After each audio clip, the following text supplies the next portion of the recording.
Okay, so what do you do when the training schedule's finished? What do you do when you get to the end of the 12, 13 weeks dedicated training? Maybe you've hit your goal, maybe you haven't. Can you just continue doing long runs and interval sessions? Or do you need to rest for a second and then move on? I had a great question in the comments, but hopefully it will help you answer by the end of this how to proceed, how I look at things personally in terms of sustainable long-term growth and sustainable long-term improvement, and how you might want to implement that into your training program in order to get the very best out of your body and try to work towards hitting your potential.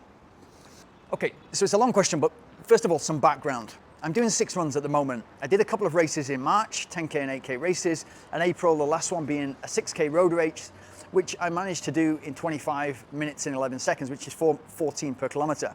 This is the pace for my 10K PB.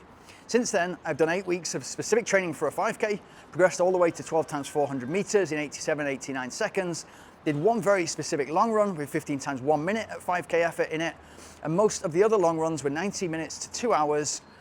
8th week did a taper and went for a fast 5K, which was on a more difficult course than I was expecting, grass, gravel, and some asphalt, anyhow, I managed to do 18:59, 3:45 per kilometer, which is a massive PB for me, and first time in my life under 19 minutes. Last year, I struggled to go under 21 minutes, a huge improvement, 10% improvements from last year. I decided to do another 4 weeks mini cycle and go again hard for a faster 5K. Just finished week 9 yesterday. The question is, how do you proceed after week 12? Can I continue doing specific intervals and long runs as long as I feel fine and fresh? And continue preparing myself for other 5K and 10K races? I'm planning a 10K for the middle of September and 2 half marathons for the middle of October and middle of November. The plan being with the time to hold 3:45 for the 10K first, which I believe is achievable for September, and the half marathons later, and go even faster for the 5K, of course. So to sum up, how do you proceed with training after a 12-week block and a race 5 to 10K? I should mention that I do every 3rd or 4th week as a recovery week, reducing the mileage with 20 to 30%. Thank you for your energy and knowledge. Now, I'm expecting big things from him. He's already improved 10% within a year on his 5K time, and he's trying to hold that now for 10K, and then onwards from there to half marathon. He's thinking about his structured training program. He's put the intervals in there, the long run. He's thinking about long-term sustainable improvement to the point where he's asking, what do I do after the 12th, 13th week? Now, I've always looked at this like a fighter, like not a fighter who lets it go off the rails like Ricky Hatton, and after the fight, he's kind of like putting 15 kilos on. We know now that if you treat your body like that, Bekele used to be like this in running. If you treat your body like that and you do go off the rails, it sort of shortens your career. And so I want to be looking at this like a fighter in the way that at any moment you can get called up to fight somebody in 9 days. That's what I want to be like. And using that analogy, it's kind of like I want to be 12, 13 weeks of specific training away from a PB, whether it's a 5K PB, 10K PB, ultramarathon PB, it doesn't matter. I want to be fit all year round. A, because I love it. I love the pursuit of getting better. I love running, I love cycling. And so I'd always sort of like spend a lot more time in the winter, November to the end of February, on the bicycle. And that would give my body a break, my muscles, skeleton, etc. That would give them a break. And it would still be building my aerobic base. So that would really help. Once I started again at the start of the season in March, I would already kind of be ahead of a lot of the competition. Some people just go off for 4 to 8 weeks and kind of go on holiday and then sort of, and it's a lot on the body to then bring it back and get back to full fitness. And this is where I think you see top level athletes overdoing it at the start of a season, and then overtraining, and then sort of having things like stress fractures or broken muscles, etc., and not making like Olympic Games and World Championships because they've just tried to do too much because the starting point was too far away.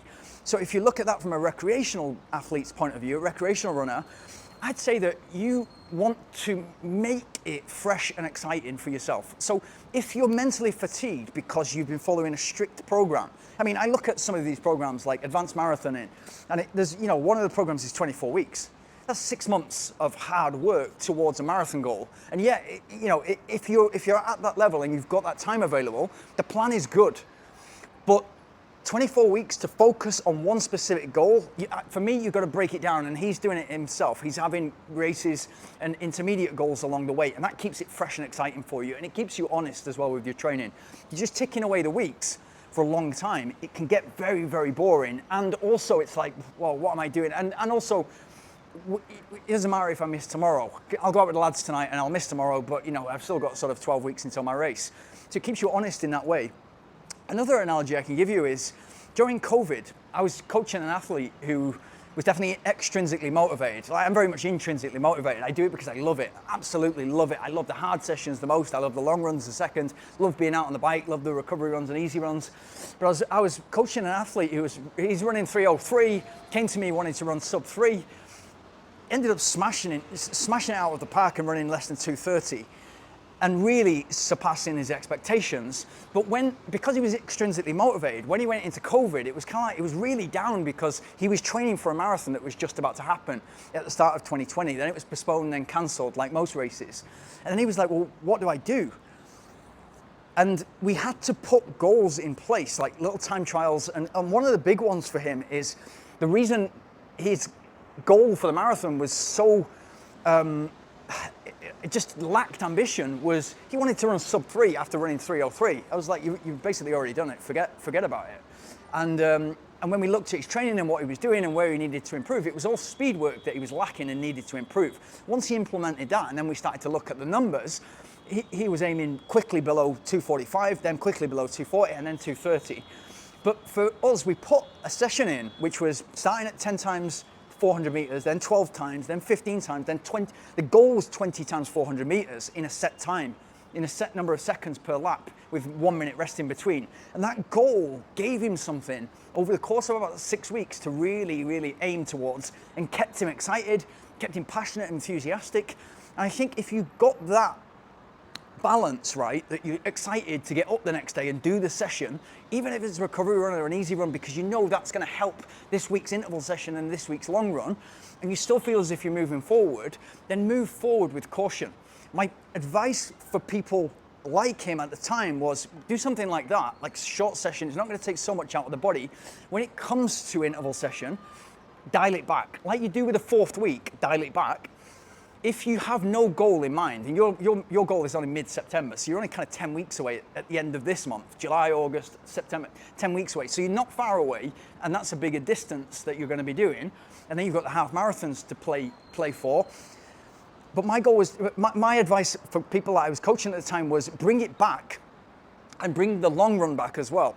And so instead of doing your 35 to 40K, what people were doing at the time, it was like, don't do any more than 20 to 25K.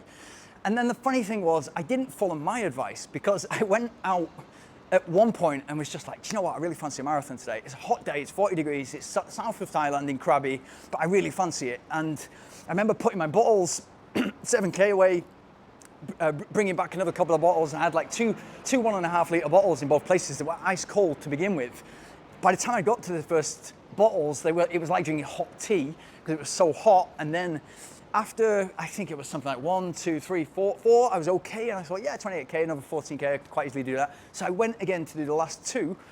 And then I don't even know how I made it back. And there's a picture on Instagram of my legs and what it actually did, because incredibly low body fat, lots of oxygen pumping around the body, and just like incredibly dehydrated. So my veins are popping out all over my legs, and it looks horrific, but I thought I'd post it, what not to do, and how to follow your own advice, as well as kind of like being able to give somebody.